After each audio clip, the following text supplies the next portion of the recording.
Welcome to that spiritual, actual, factual answers to questions you're asking. You find them inside you, recite you, reciting the records of cash. We laughing, we drafting the passion through vary. It's time for that comedy, dramedy, all of the fanciest, catchiest acronyms. Listeners, listen, we traveling. Consciousness is always unraveling. The reading you're having is mapping you back to your natural habitat. Abracadabra, it's magicless, fascinating. To top it off, the host, all the classiest. Now, what were you asking for? All of the answers? What? All the answers.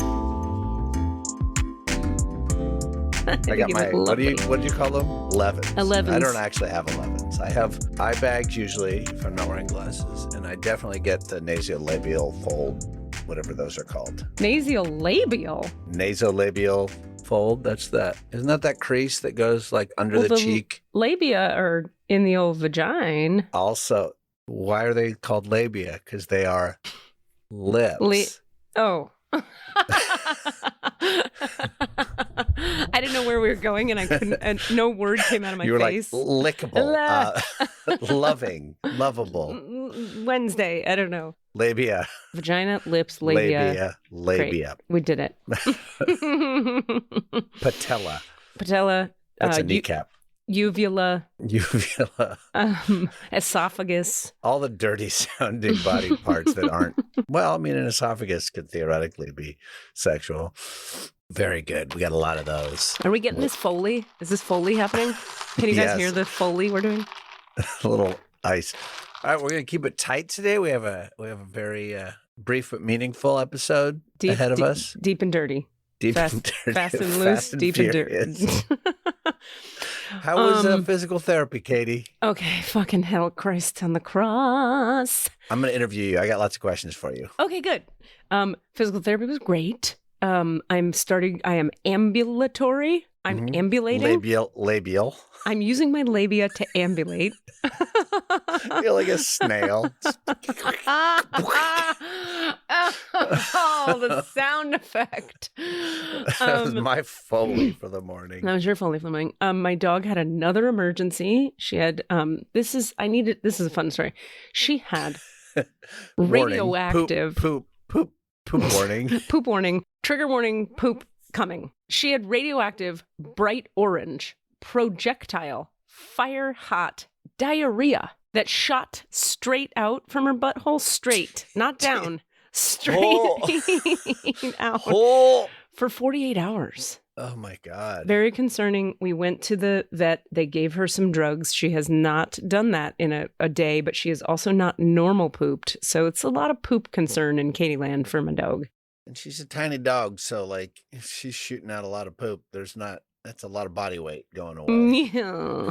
And like they say, it takes a day or two for their stomach to get back to, so it's like normal, I guess, that she's not pooping, but it's concerning to me. So that happened. So we were at the ER, but also, and then I keep having to like reschedule clients and change a class because I'm constantly taking 3 times in 3 weeks. She's been to and so I feel bad for my people that I have to reschedule, but everybody's been cool and life happens. Yeah, foot is radically better. It's got stuff and I'll be working on it for a bunch of weeks, but I can walk and I'm not wearing a brace. What? Miracles. That's amazing. No boot? No boot. And no scoot. No scoot. But I sometimes wear the brace, but that's like just now and again. And yeah, when I feel I still wear a brace to this day. My ankle, I sprained my ankle 25 years ago. No shit.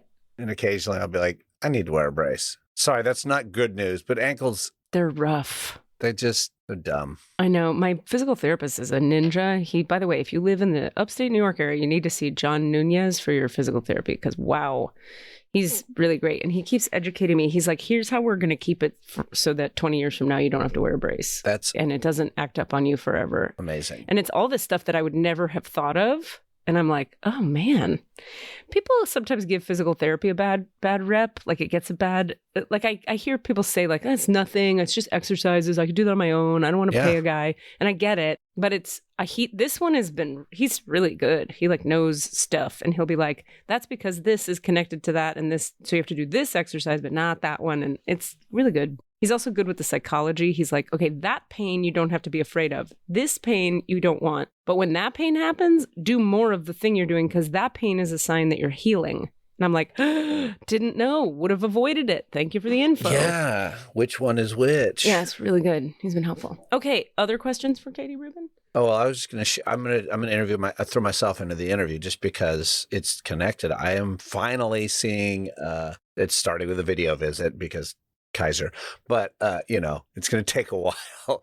But I finally was like, I need to call a doctor about my damn shoulder. My shoulder has didn't been know you had a messed up shoulder. for about a year, like on and off. Like it's fine as long as I keep my arm below my shoulder. But the moment I like reach up, it's fine now if I do it slowly. But like if I like even in bed, if I like reach for something on the bedside table, which means my shoulder rotates in my socket as though I'm reaching over my head, Yeah. it'll go like No.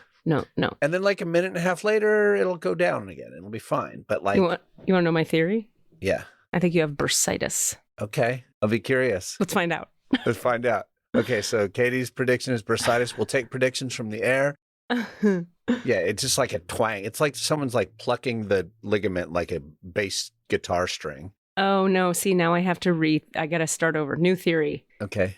It's a ligament issue. I don't even know if the ligament is what I'm feeling, but that's what I think. Because I think there's bursitis is something where, the sacs that are around the thing that makes it rotate are swollen. Oh. And that's different from a ligament flicky thing. But it could be because they're swollen that they're flicking. So it could be. It's true. The bursitis can be going, and then with their little bursital fingers going down. Yep. Anyway, I'm seeing a doctor finally, and I'm sure I'm going to get it scanned, and then I'll probably end up at physical therapy. That's great. So I'm going to fly to New York and see Nunez. Hashtag we're old. Right? Right? Just talk about our maladies. We're talking about poop. That's what you do when you're old. We're talking about injuries. Yep. And our physical therapy. Okay, so my next question for you. By the way, come listen to me. Hear the words I'm saying. You and Sam Shaw need to come to New York anyway, because I want us to do an improv show for all of New York City. And when you're here, we'll connect you with John Nunez for your physical therapy. See? Perfect. Two birds, one stone. We're gonna Nobody murder should some kill birds. birds. Bird murderer. Yeah, it's a thing. Yeah, I talked to Sam Shaw. Yeah. I'm gently massaging him into getting him on the show. So, folks, you can look forward to our improv buddy, ranter extraordinaire, grumpy old man, the crustiest of crusty, Sam Shaw. Hopefully, we'll get him on the show. The third of our improv trio. We had a trio for called quite Brown, some time. Rubin, and Shaw, or we considered calling it the law offices of Brown, Rubin, and Shaw. Let's reframe. I insisted. I tried very aggressively to get us to call it the law offices of Brown, Rubin, and Shaw. But Shaw wasn't feeling it, right? Right. I guess. What was his grandpa curmudgeonly reason? I feel like as a group, we just kind of walked away. I never gave up in my heart. I always wanted it. Sam was real mad about it, and I couldn't understand why. Shit. I have such a different memory of Really? that. I felt like I thought it was a good idea, and you guys didn't. So this is my memory. I loved it 1,000,000%. I still love it. In my mind, it's what we're called. Okay. We just don't tell Sam. He doesn't listen to the podcast, so it's fine. He's not going to hear this. And we want him to come on, you guys, because for the Woo crew that's all listening, because he's so not woo. Yeah. But so funny and wonderful and old and cranky that it's going to be great. Yeah.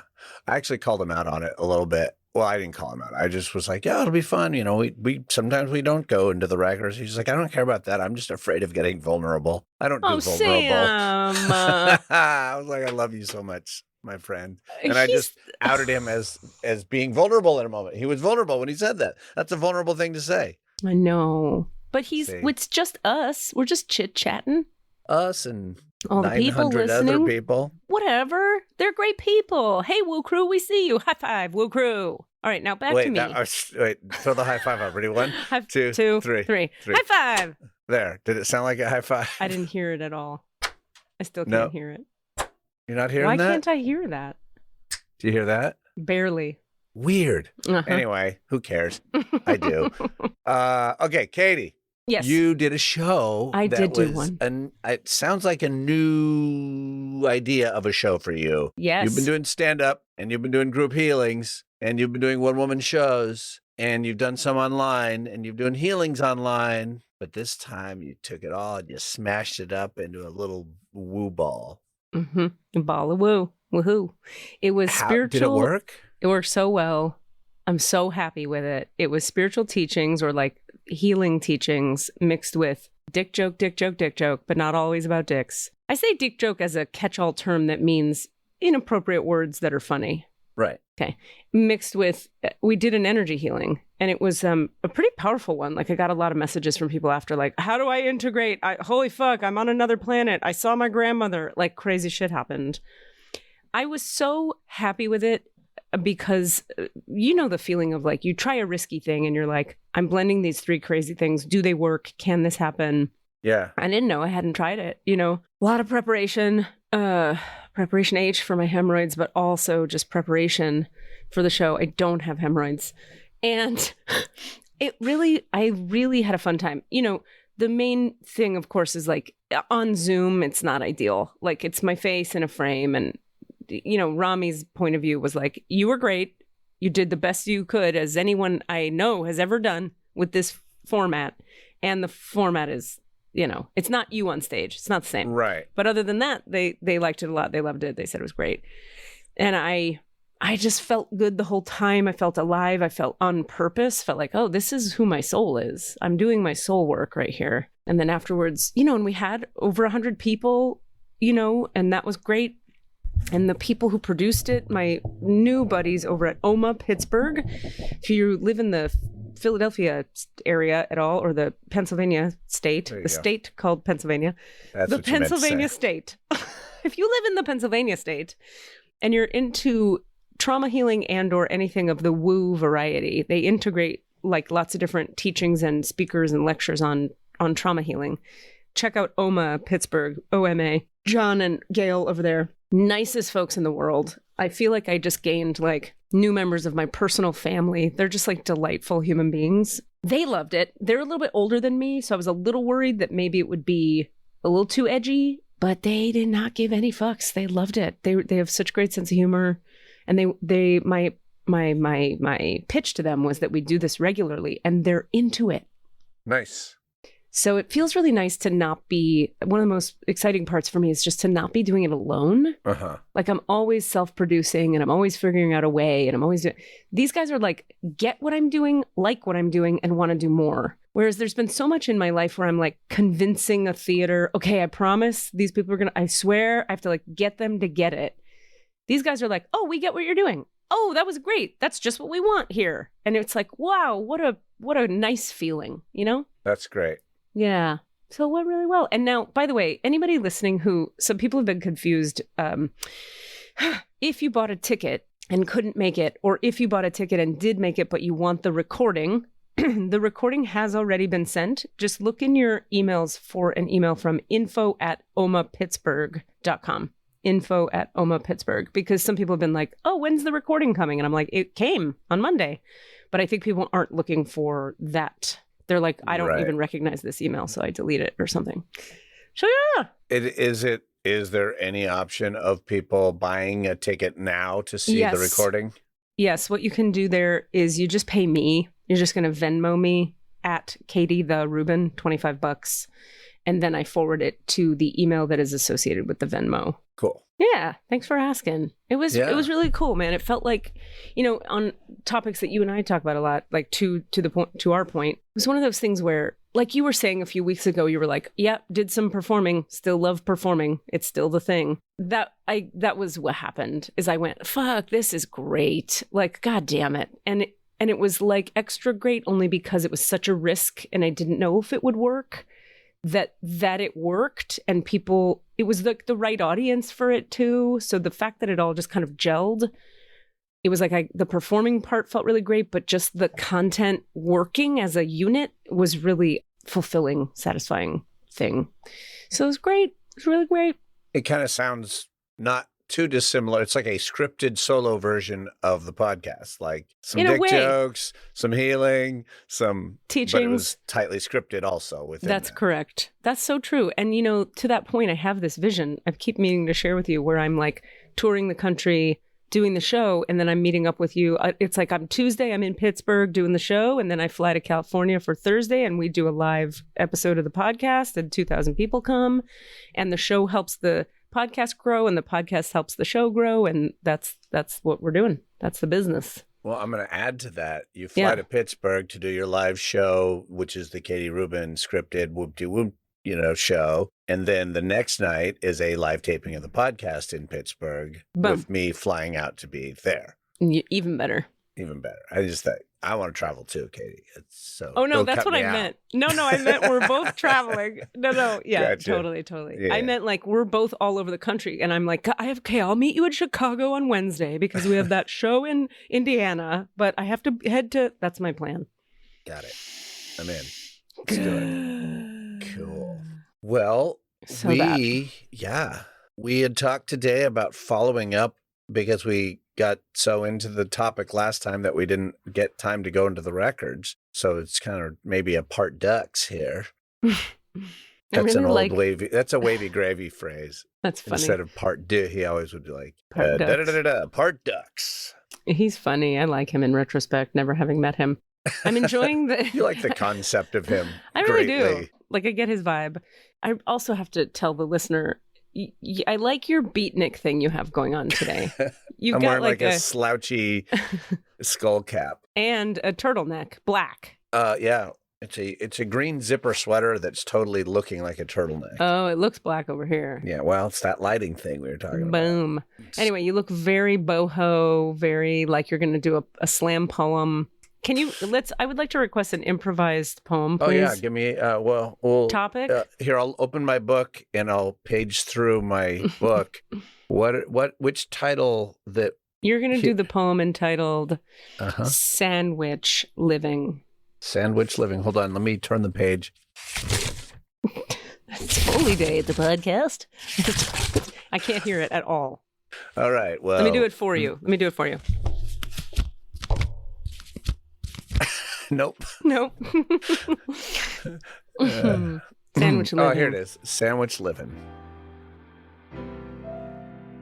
The corner store wasn't giving out bread that day, so I walked myself a little farther away, and I found a man with a cart full of loaves.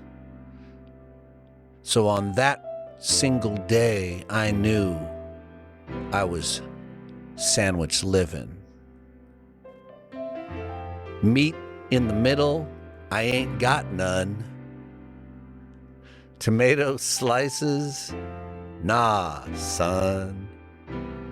So I gotta go and find these things and the people nearby. They sing, "You're sandwich living." So I sat in the park on a blanket I had, and Dave and Karina and Mandy, they're sad, 'cause they ain't got meat, nor cheese, nor mayo. All I got's bread. So let me say, oh, it's gonna be sandwich living with no meat, no cheese. We've just got bread. Thank you.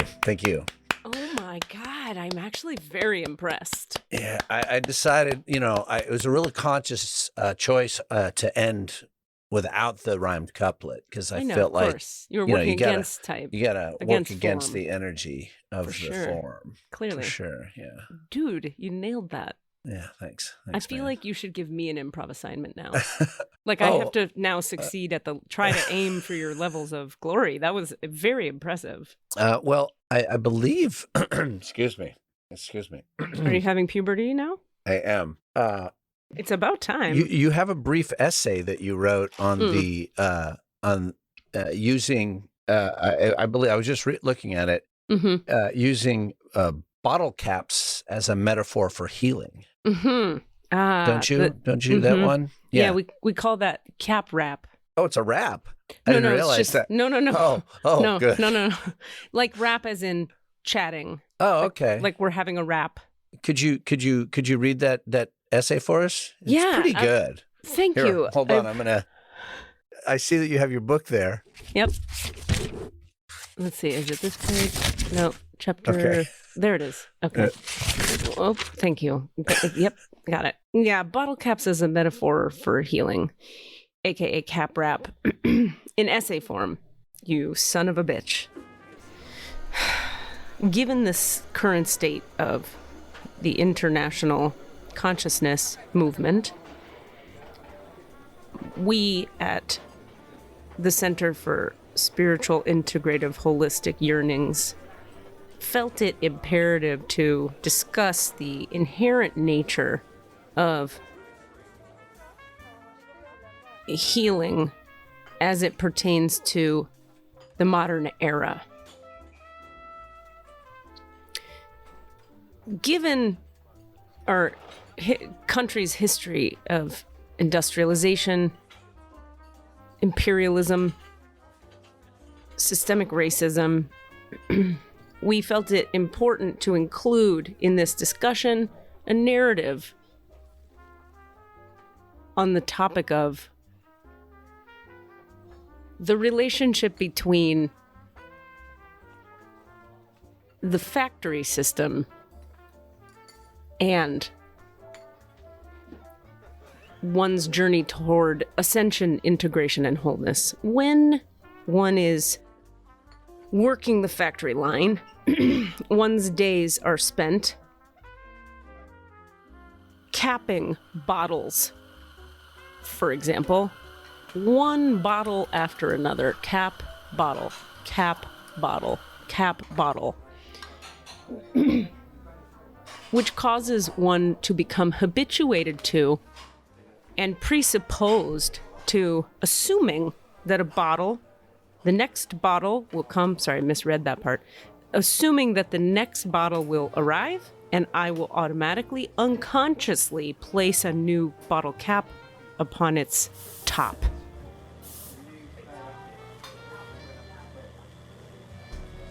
We ran certain studies and discovered that if we were to send, for example, a frog down the line of assembly, humans, when having been engaged for hours on end with bottle capping, would just attempt to place a bottle cap on the head of the frog.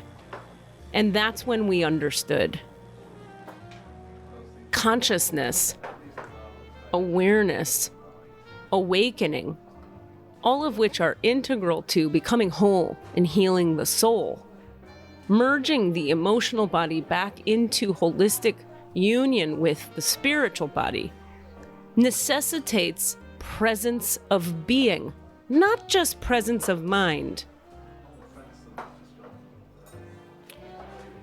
During our study of the bottle caps and the bottles, we isolated several factory workers and taught them consciousness tools and presence of mind exercises using improv skills and acting teachings. After which, when they returned to the line, we could throw anything their way down the line, and they would find an appropriate behavioral response to whatever would come down the line. Ergo,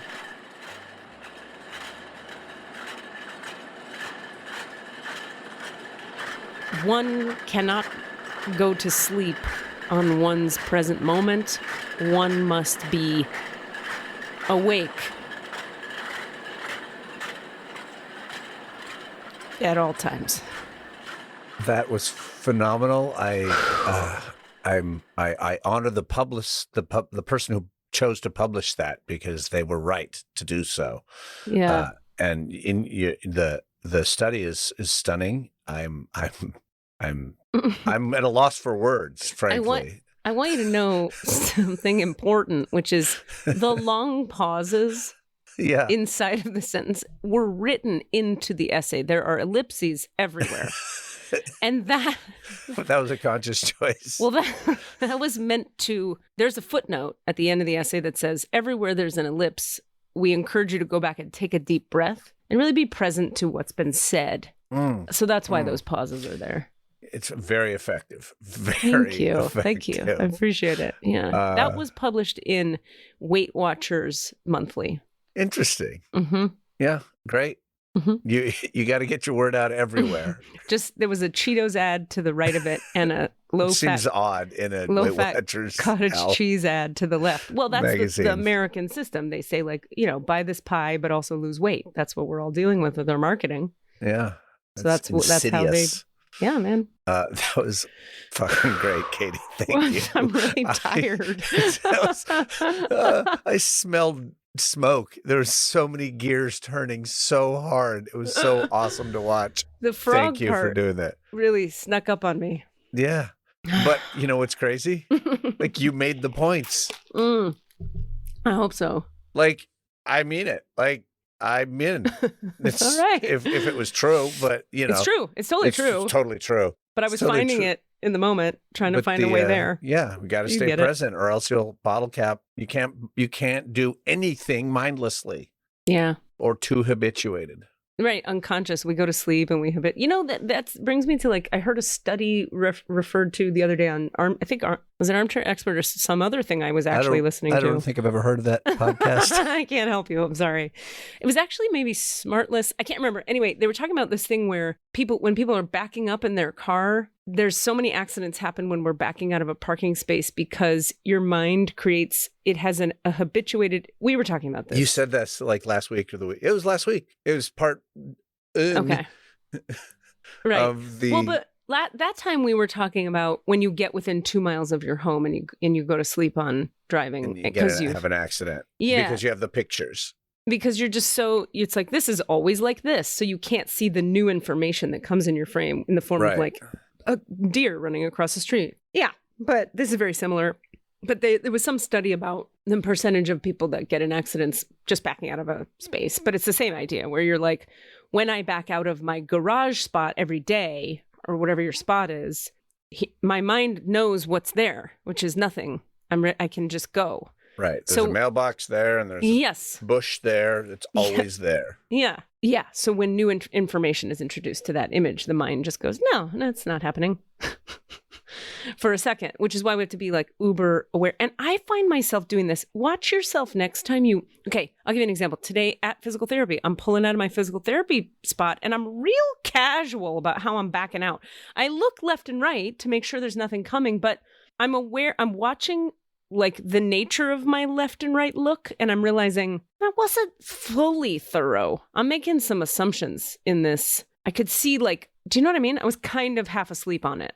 Yeah. Yeah. I mean, that just reminded me of a thing. I think they call it, like, the Dutch reach, which sounds like a sexual thing. Porn, but yeah.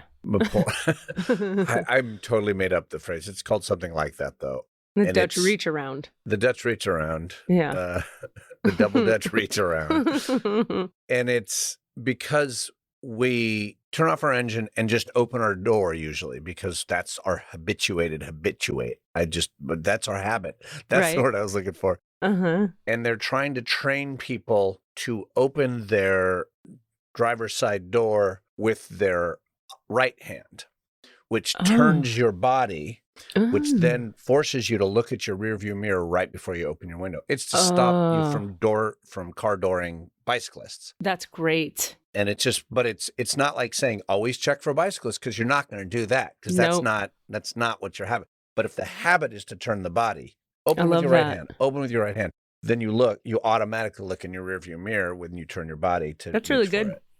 It reminds me of another thing I heard about a study that was done. There's a Stanford professor who does studies on, like, how can we actually help people make changes in their life? Like, they study change and, like, how people can actually, like, start exercising when they never do. And this guy has a theory. He wrote a book about this very simple theory. His theory is you build into your already structure teeny tiny new things. For example, he's like, every time I'm in the bathroom, he's like, so what, 3 times a day, maybe I'm in there.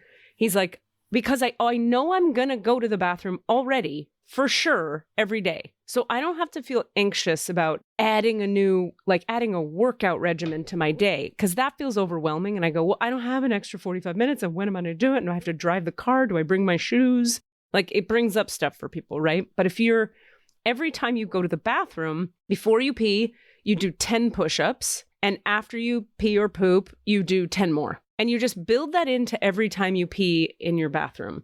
He said, if you did everything like that, little additions to what you're already doing. So every time you do the dishes, while you're doing them, you call your mom. It's how you get yourself to call your mom once a week. Let's say you're trying to call your mom once a week, And I really like this theory. What do you think about it? I think Carolina, who was the person who asked the very first question ever on our podcast. Oh my God, I love it. My housemate. I think she's reading this, and she introduced this to me, and the version that hasn't quite worked, but is mostly worked is we have a regular game night that has grown over the pandemic of Wednesday nights with my friends. It's an online thing, and I have tried to tie to that watering the plants. Oh, that's good. But the way we remember it is even Caro will be like, did you water the plants? Because I know you're playing games tonight. Because, right. I'll mention it or whatever. So like I've tied those things together. So it's right. Like, well, I know I'm doing, and I sometimes forget and stuff like that. But it's a way of just sort of tying one thing to another that you're going to do that thing. So that's what you just said. Yeah. Right. It's sort of like, what I like about it is, for me, it decreases the anxiety of adding new things, because it's like, I am going to be in the bathroom already for several minutes. Right. And 10 push-ups, he talks about, like, people think 10 push-ups is nothing. But that's, by the end of the day, that's 10 twice. So 20 times 3 is 60 push-ups you did in a day. That's a lot of push-ups. Yeah. And even if you did just 10 each time you pee, that's 30 push-ups in a day, which is 30 more than you've been doing. Right. And he's like, it shows up over time, because the thing that people don't understand about change is, like, the most beneficial kinds of change, I guess, are consistency based. Like, if you're consistently doing 30 every day, that's going to make a bigger difference than if you do 500 once and then 500 2 months later. Yeah. Anyway, just interesting stuff about the hacking the human brain system. It really is. It's like, how do we hack our own habits? So let's do our question in the records. I'm thinking about whose records to get into. God, to talk about the Mandela effect. I mean, we could get into the records of the collective, but that is a heavy day for Katie Rubin, and I don't think I'm up for it. Okay, well, let's think about what it is we want to ask. So on our last episode, when we last on a very special episode of All the Answers, me and Katie you and gets Des kidnapped and raped. I'm sorry, that was dark. Carry on. Wow. Well, that's what always happened on like Different Strokes. If it was a very special episode, remember the one he gets kidnapped and he's in a basement? Arnold. Right. I don't think he actually gets touched, but doesn't get touched. But I'm just I'm comedying. I'm upping it. Right. In a dark way. Yeah. You were saying. Yeah. What was I saying? Well, it blew out of my brain. Oh, I can't imagine why. Me and Katie and Des. Mm-hmm. That's you. You're Katie. Mm-hmm. It's early still. Me and you and Des were talking about the Mandela effect and how, like, why? I mean, certain of them are just silly. That's like, oh, just because it looks different, and then we connect the peanut to the two fancy men. There's the Monopoly man and the peanut guy, and we think the Monopoly guy is a monocle because the peanut guy does. That's fine. I don't think those are like true, but I think there are some that are so deeply embedded as like memories that we will defend. Like, I have this experience. Like, people really remember Mandela's funeral. Mm-hmm. People really remember that there was a separate movie called Shazam with Sinbad in it. Mm-hmm. Yeah. I also know that there's Kazam with Barkley, but they were different movies. Like, that's I'm shook by the Berenstain ones. Like, I can see Berenstain in my mind. I can see the words. I had those books. Yeah. My question for you is, in terms of getting in the records about it, I guess I feel like we have some, and I mean, I'm down. I'm just I'm wanting to understand your point of view a little better. We have some scientific, like lots of sciencey, psychology-y folks have spoken about the Mandela effect, written about it and said like, well, what happens in the brain is cognitively boobity-pa, and that's why this happens. So is your curiosity in terms of getting the records about this, is it like you're wondering if it has something to do with sort of dimensions? Yeah, I'm wondering if there are just parallel realities that are bleeding, Oh. or if it literally is just a psychological mass hysteria. Oh, cool. Like, and it doesn't, which it could be. That'd be fine with me. I would not, you know. Because it's going to be funny if we get in the records and they're like, no, it's just that. And we're like, well, we're done here. Very possible. I love it. Then we can ask other stuff. Yeah. All right, let me just sit with and just see if psychically I can get a sense of whose records we get into. How about me and Cass, the collective? How about like some famous scientist or something? Malcolm Gladwell. That reads a spiritual person, the records of consciousness. That's interesting. What if we open the Akashic records of consciousness itself? little light jump in for 30 minutes that we have. Oh, I like this. Let's try it. All right. I mean, I think that's a thing. I'm getting yeses on it. You know, it's funny because like you say that, and of course, then I immediately think, oh, that has to be really serious and really intense. Not necessarily. No, I can just be like, yeah, welcome. Come on into the door. Yeah, because I mean, consciousness doesn't take itself as seriously as we do, as we take ourselves. Yeah. Consciousness is just awareness. It's just aware. It's just awakeness. It may not take itself at all. It just is. Yeah. I don't think it's going to be so self-important the way the ego does things for. All right. Well, let's see if this works. Sometimes I have images of like all the Akashic Records officials in the world, like people who like do this also. Like Linda Howe is like rolling over in her living room because she's not dead, so it can't be a grave. And Lisa Barnett she's is just like lying on her floor, just rolling back and forth. like a dog, just doing circles, just rolling around. Lisa Barnett is like, that's a lie. That's not real. All the people are just mad at me. Nobody's listening. Because they all listen to the podcast. Yeah, right? Nobody's listening. Nobody cares. God, I really want to. Oh, I'm having a gossip desire. I really want to shit talk someone, but I'm not gonna. Okay. All right. So it's real fast though. I'm not gonna shit talk a person, but just a sidebar.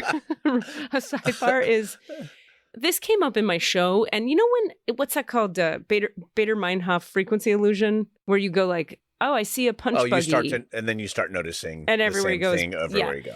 And so then you think like it's a sign, but it could just be like your brain just never saw those and now it sees them, so you see them all the time. That I said in the show, which was a new thing I haven't said before in a show, I was talking about like, if I have to watch another fucking male spiritual leader fuck all of his acolytes, I'm going to kill everyone in humanity because we're so fucking stupid and everybody does it and we haven't figured it out yet. Like some shit about that.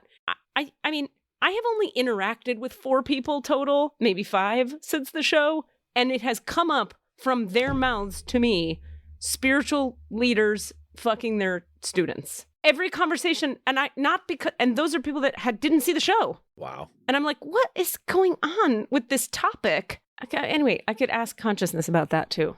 You know what I mean? Bader-Meinhof. Like, is it just a psychological phenomenon or is it part of, or both? It's usually both. Is it part of some kind of, you know, I tend to see things like that as like, I'm being asked to become aware of something. I'm being taught something by the universe. The universe is saying, honey, look at this, learn this thing. But on that one, I go, I know that thing. So what am I learning about that thing? Yeah, why do you need to keep hearing about it? Yes. And the first theory I have, this came to me this morning when my final 4th friend brought it up. I went, okay, one thing I am learning a lot about right now in my classes and in my sessions with people is there's been a lot of 8 energy, not Enneagram 8, woo-woo 8, meaning teaching with rather than teaching to. Like just learning how to keep my boundaries strong as a teacher, but also being with people rather than like really being with them. You know what I mean? Uh-huh. Like emotionally open and sharing space and then giving information rather than some kind of top-down power over dynamic. Like some new layer of that has been falling away in my system. So I'm thinking it's probably that. Like the universe reminding me, like, remember when you're in a leadership position, kind of feels like the universe is preparing me for more of that. When you're in a leadership position, do not abuse the projections that people do not abuse your power, because people will project onto you that you have all the answers, podcast.com, and people will project that you can save them and help them, and they'll project that you're very important and special. And we need you to remember, which is the thing I'm always getting, and I hope I don't believe any of that shit, but I have an ego, it could take over.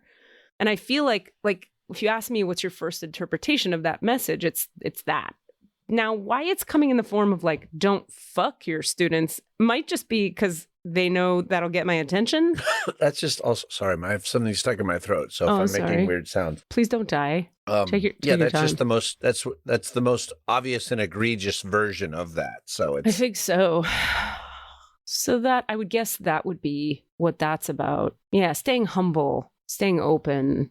It's such a hard thing in certain ways where you're like, I've got to have boundaries here, but I also want to be inclusive of people. Like, you know what I mean? Like you have to maintain a certain kind of authority, like a certain kind of like, I am running the room, but like you're involved and you matter and we're running this together. This is about us. But you have to have some kind of like authoritative sort of like, that's sort of the wrong word, but do you know what I mean? Yeah. I mean, you can still hold your authority without exercising it. Right. And without like taking away the authority of others. Right.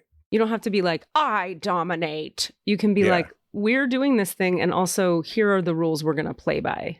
Right. Just because we need some structure for what we're doing. Yeah. Anyway, these are the challenges of an Enneagram 8, constantly learning about power and anger. It's the whole game.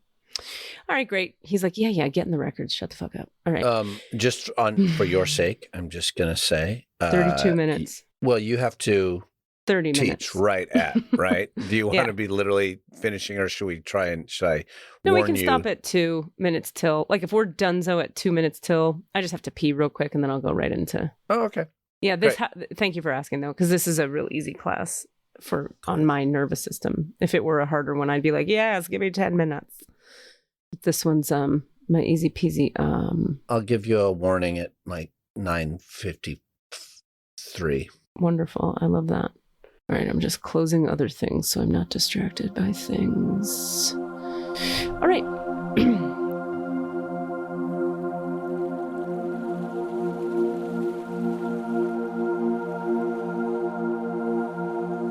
So I'm going to kind of pop in kind of quickly to the records here of consciousness, because consciousness doesn't need me to ground it.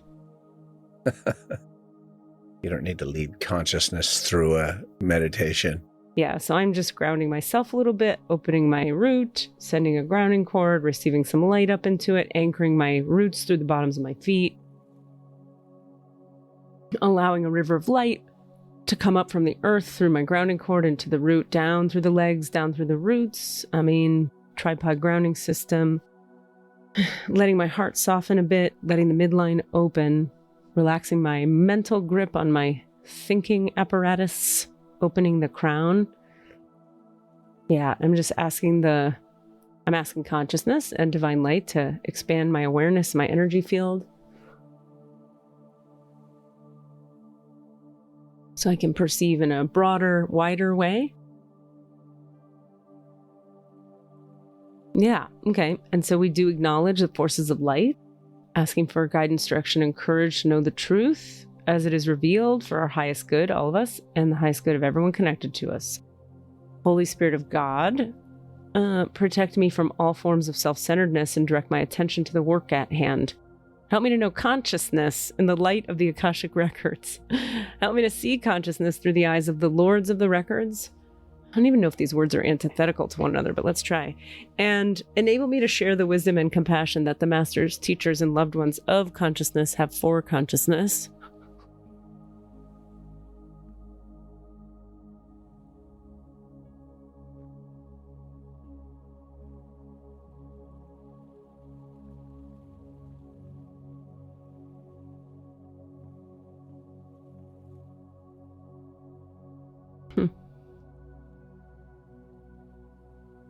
Well, that is fun. So yeah, it's not antithetical, because if you think about, okay, so understand that the Akashic records, quote, quote, it's just, think of it as like the history of any conscious entity being space, place, time, recorded, you would say, in human language, but from the perspective of consciousness, it's just consciousness's awareness of consciousness's history, past, present, and otherwise. So of course we can open its records, because records just means space in which awareness is available about a somebody or a something. So if consciousness is the space of awareness, why would you be unable to enter the space where awareness remembers itself? Why would you be unable to do that? Okay. So also I just want to report, it's so interesting because, you know, it's very bright in here. It's a different kind of bright than, say, the brightness of, I have a client in one of my classes, a student who's just a dear human, who, when we're in my Star Beings class, sometimes I'm given information about the specific spiritual alignment of each individual in that class. And this student is very aligned with the Christ light. And the Christ light, when I'm shown that frequency, is like white. It's the color white, and it's very loud. It's a loud light. It's very bright. Like, imagine like a bright white light shining in your eyes, like one of those searchlights at a prison or something. Like, that's how bright and white the Christ light is. This light is more like it's more like the space of awakeness. It's very awake, but it doesn't have a color, and it doesn't have a frequency. Well, it has a frequency, but it doesn't have a color. It's more just a feeling of awakeness. So, okay. So that, and wow, I'm getting so many. Okay. So a couple things quickly, then we'll go to the question. One is they're talking to me about caffeine. Like, the reason America loves caffeine, and humans, lots of them, you know, and is because we're looking for consciousness. We want to be awake. And there are so many nullifying energies in your reality, in three-dimensional reality, that it's so easy to be a little bit asleep all the time. And so you use coffee or drugs to get, you know, or both, to get a little more awake. And in fact, some of what we've given, you know, to Earth beings is to facilitate your awakeness. Green tea and matcha, they're of the earth. Coffee beans, like, yeah, get some awakeness. You could use it. Okay, so we're asking about, what are we asking about? The Mandela effect. Yeah. I mean, I can ask the question I have is, and if you have specific examples of ones that are, okay, I'm wondering if some of the sort of list of Mandela effect events actually did happen, but maybe in a different form or in a different place, or if they're all just mistaken memories that we've convinced ourselves of due to marketing and other you know, associative psychological things. All right. So, okay. Do you remember when they were showing me the sheets idea, the sheets of ice? That, I'm just being shown some wacky shit. So I'm just going to watch it for a sec so I understand.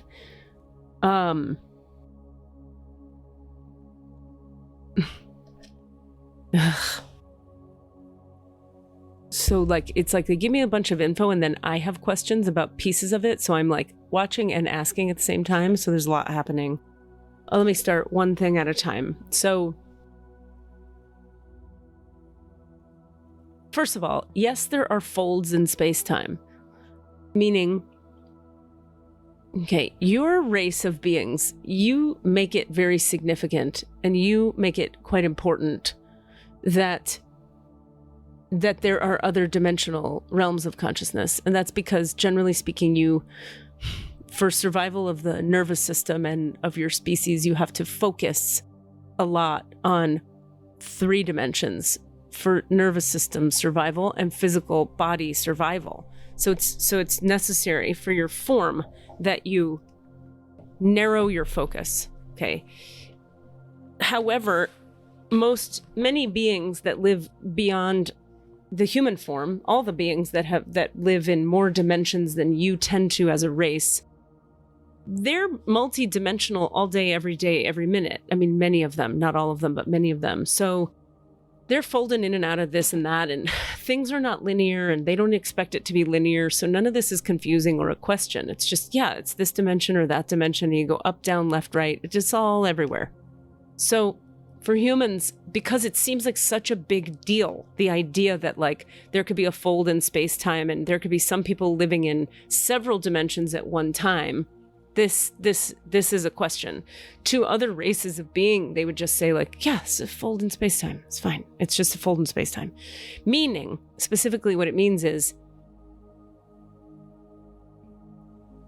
in the same way that we described the panes of glass idea, aspects of your oversoul are living many places. So if you imagine like the 500,000 people, we make up a number, that remember the sun icon having sunglasses, and then 600,000 people don't remember it with the sunglasses. The 500,000 who do are experiencing a dimensional time-space, location, energy experience where it was that way. Also, you have to understand timelines. So timelines have to do with, you can hop timelines and do different things. Everything can be on a different timeline. And in a different timeline, yes, the sun has glasses on it. But they also say it's like, also sometimes what people tap into is potential timelines, potential dimensional folds in the space-time continuum. And sometimes a collective, a group of people will see a similar potentiality through the realm, through the imaginal realm.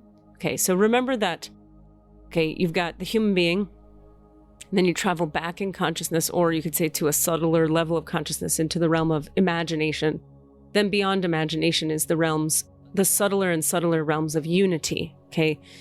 Or you could say divine frequency. And then all of it comes from consciousness itself. So consciousness is everything and makes everything and initiates everything. So point being, okay, sometimes consciousness delivers a potentiality to many, many people at once, a potential future, a possibility, okay?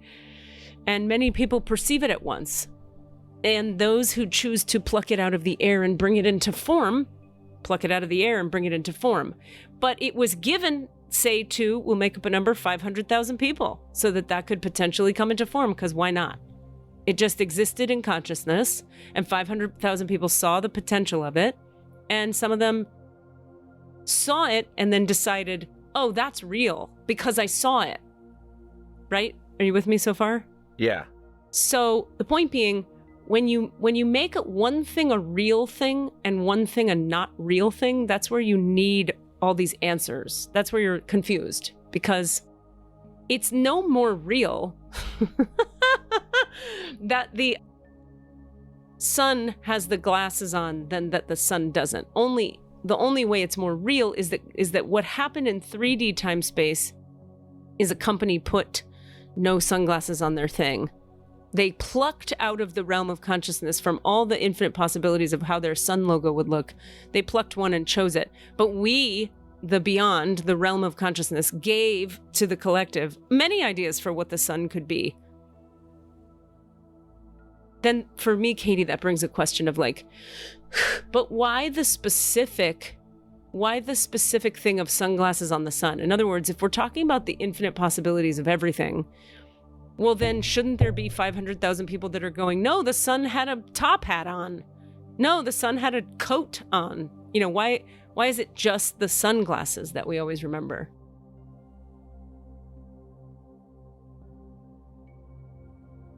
And I'm just trying to listen now.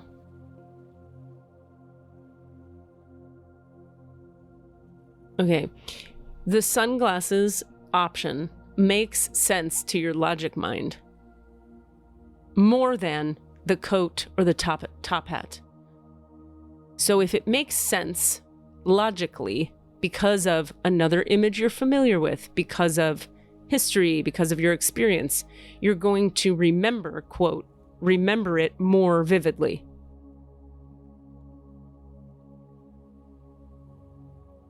So let's say your conscious being, but not your logical mind, is presented with 85 different ways the sun could look on the logo.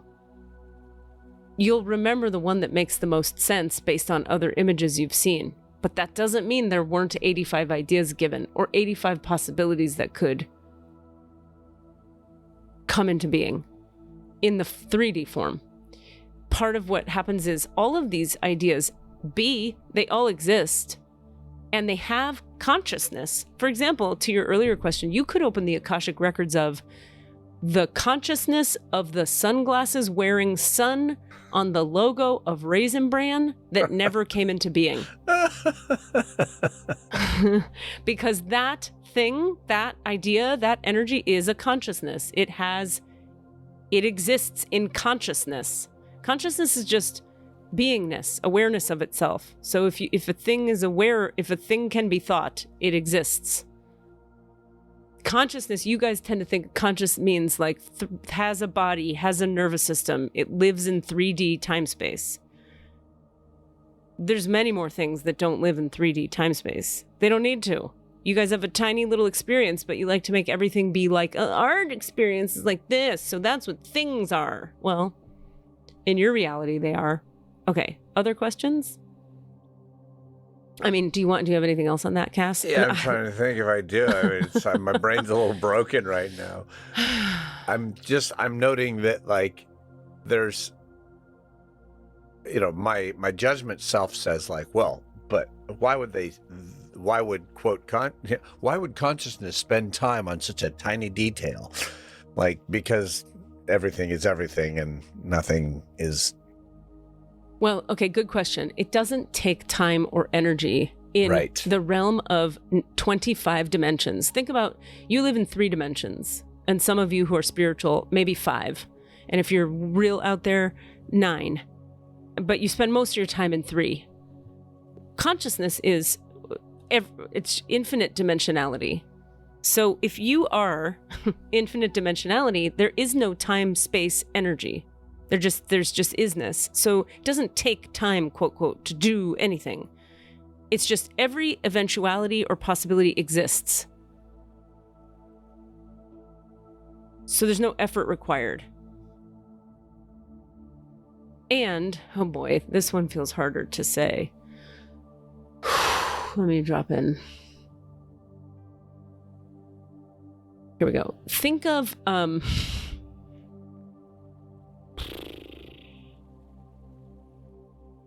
okay, think of the Big Bang idea. Imagine the amount of force it takes to explode nothing into everything. Right? Right. Like, boom, nothing, silence, blackness goes to cows and horses and planets and universes. Now, remember that the universe is expanding always. In every direction. It's all expanding out from a beginning moment, say.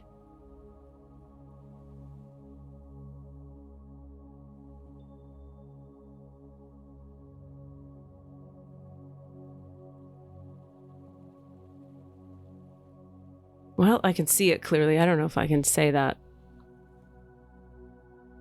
Let me just... Okay, you know that image of, okay, picture a... God, what is that? There's a marketing image there I'm trying to get a hold of. Like a flower opens, it's like some commercial or something, and like things come out of the center of the flower and they're just pouring out and pouring out forever. Does that seem like a similar, familiar image to you, Cassidy? Do you know what I'm talking about? No. Okay. All right, well, okay. So back to the Big Bang. Imagine there's a ball, a sphere of nothing, blackness, and then it explodes. And from it, in every direction from the ball, is consciousness exploding into form. Okay. All right? 3D form. Additionally, consciousness is exploding into 5D, 6D, 9D, 25D form. So in the same way that the universe is constantly expanding out, ideas, energies, eventualities, timelines are also infinitely expanding out. So there's an unending supply of flowing options flowing out from the center of consciousness into everywhere. What was the question? I think it was addressed. The question was just, it wasn't even a question, more of a comment on, like, what's the question? Why would consciousness spend time on such a tiny little thing that, right. on marketing? Right. But of course, everything is infinite, so it's not, and there's no time spent. Yeah, and if there's no entity, consciousness is not an entity doing a thing. Right. An individuated, separated God figure who's doing stuff because it has time to do stuff. It doesn't work like that. It's a ball of nothing that exploded into all the things that is exploding every millisecond into more possibility and more possibility. So that's just what's occurring. Infinite possibility is a thing, and it's occurring. So some humans, I mean, all humans truly have the capacity to be a psychic antenna that picks up on every possible eventuality if they choose to develop their ability to do so. In the meantime, those who don't develop it, that's all right. They still have, and they still have some of that, which is what you call creativity. The ability to tap into creative ideas of different ways things could look, different forms things could take. Huh. Okay. Do we want to ask anything else about this? I mean, I think the question got answered as far as, like, what is the Mandela effect, and it was more answered almost like I would say, like, philosophically as much as spiritually. It's just we might experience multiple things, or it also, I get a little bit that, like, it doesn't matter. Like, it's just like, it just is, whatever. I got a little of that. Like, I don't know. Well, you remember things. That's fine. Well, but no, because it's a little more nuanced than that. They're like, if you feel like it, you could listen back to this whole thing, and I think you get more out of it the second time. I'm sure. Yes, absolutely. Okay, cool. Let me see. Yeah, I don't mean to dismiss it and just not throw it away, but that the idea that we are stuck on this idea that there's one thing, and so if it's different, then we live in this world. How can there be two things? Right. And you're like, there's cajillions of things. It's actually not even, not cajillions. There's infinite things. Mm-hmm. So cool. Since we're in the Akashic Records of Consciousness, I feel like, and we have 7 minutes, what else would we like to ask consciousness? I have one. Do you have any? I don't. Not right this second. Well, the one that comes to my mind that I've asked so many times, and I'm already kind of asking it, so they're already kind of showing me. So words. I've always been asking, is consciousness part of God, or is God part of consciousness? Like, why don't we study conscious awareness instead of spirituality? Like, why do we need spirituality? Hold on, sorry. My headphones are falling off my head, and now I can't hear anything, but now I can.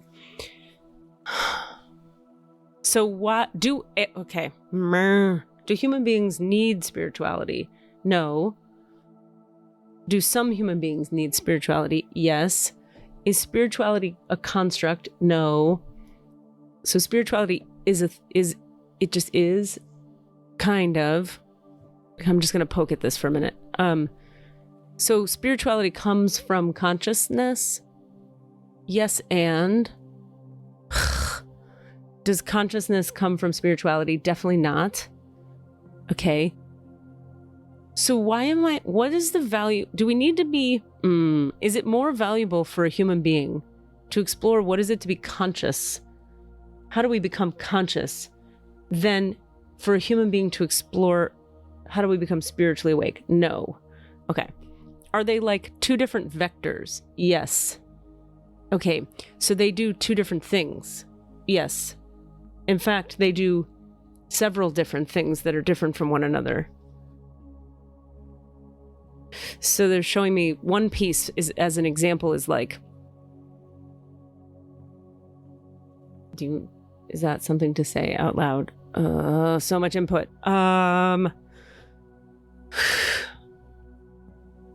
Okay, got it. Okay. Whew. You guys, the answer to every problem in life is take a deep breath. Feel into your low belly. Drop down and in.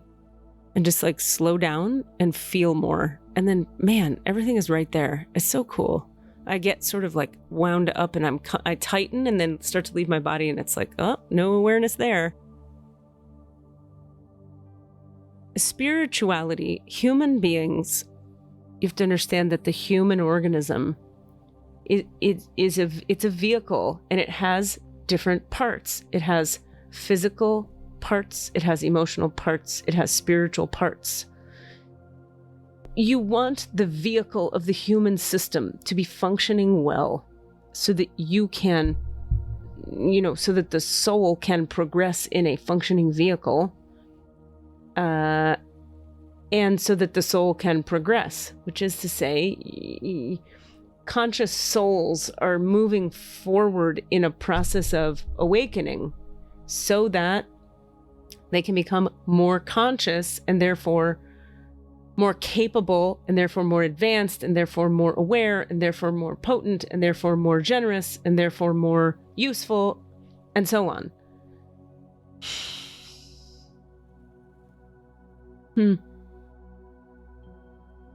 But consciousness does not judge. It actually doesn't judge. Just like they taught you. And they're talking to me about access consciousness now. There's a whole side conversation happening in my awareness. Okay, let me stay with this. So consciousness doesn't judge. All right, you've got dark forces and light forces, and you've got conscious beings and less conscious beings, and you've got beings of light and beings of darkness. Okay, in the universe. Now, in a human body, when you function from when the vehicle of the system is working well, the body, the emotions, the mind, and the spirit are working in concert together toward the pre-life committed goal of that being. Then harmony is more regularly experienced. When aspects of the human mechanism are functioning poorly, you have less harmony, more chaos, more disorder, more difficulty. Certain forms of chaos are healthy and contribute. Certain forms of chaos are not. They're sick, injured, and destructive. Now, in a human body and life, destruction is only useful if it activates construction, if it educates toward something constructive, if it moves the vehicle forward, if it's part of something getting the vehicle and the soul moving forward. But if it's just destructive in the 3D body, that is not helpful. From the realm of consciousness's point of view, consciousness isn't judging if you shoot heroin and then you die and you come back and try again. Consciousness doesn't care. I mean, it just goes, oh, that's okay. But spirituality cares. Spirituality says, honey, maybe don't do that, because then you got to fucking do another lifetime. Then you got to go to rehab, and it's really exhausting, and your nervous system's going to be tired, and then your friends are sad. In your relative reality that you live in, having a sense of having moral fibers and giving a shit about other people and how they're doing matters a lot in your 3D reality with other humans. From the perspective of the all that is, none of it matters and you do whatever you want. Does that make sense? Yeah.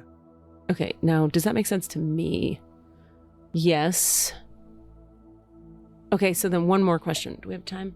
No. Just barely. Last fast. I'm gonna do it in 1 minute. Okay. or I'm gonna fail. And we'll find out. So in a human life, if we're trying to do the best job we can, or have the most full experience, or be alive, or succeed, and to live to our fullest potential, is it more useful to pursue conscious awareness or spirituality? And they say both. Okay, great. We'll come back to that. I want to get in this records again. I got that spirituality is what I heard from that, most boiled down version. Spirituality is the reason there is a separation between spirituality and consciousness. Spirituality is for the 3D livers. I think people. so. That's it. It's just a way of helping the 3D people. Consciousness just is. Spirituality is a. But then that brings up other questions. Aims the vehicle. Yeah. Because you're in 3D, you might as well have. So there is a little judgment. It has judgment or discernment, whereas. Okay, let's come back to this because this is big. I also have 90 questions from here, and I'm loving this. This is so cool. All right, let me close these records and go teach people how to write stuff now, which is such a weird shift. It's not how to write. I just feed back. They're geniuses. I want to thank the masters, teachers, and loved ones for their love and compassion, the lords of the records for their point of view, and the Holy Spirit of light for all knowledge and healing. I want to thank consciousness for chatting with us. No big deal. I want to I ask that you return all of consciousness to itself. I ask that you return me to my complete human wholeness. Oh, I have so many questions. The divine portal and the Akashic records of consciousness are now closed. Amen. Wow. The divine portal and the Akashic records of consciousness are now closed. Amen. The divine portal and the Akashic records of consciousness are now closed. Amen, amen, amen. Ashhadu an la ilaha illallah, ashhadu anna Muhammad abduhu wa rasulullah.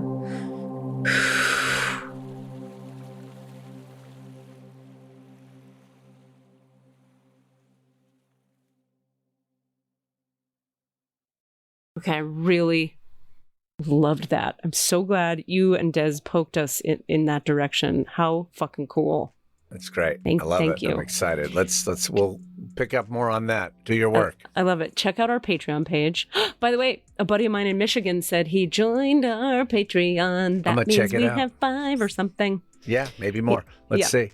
And and if you want to see the show I just did that was spiritual teachings and comedy jokes and energy healing, and it was kind of rad, Venmo Katie Rubin at Katie the Rubin, Katie the Rubin, $25, and I'll email you a link to the show. Join my healing class, which starts Sunday, February 6th.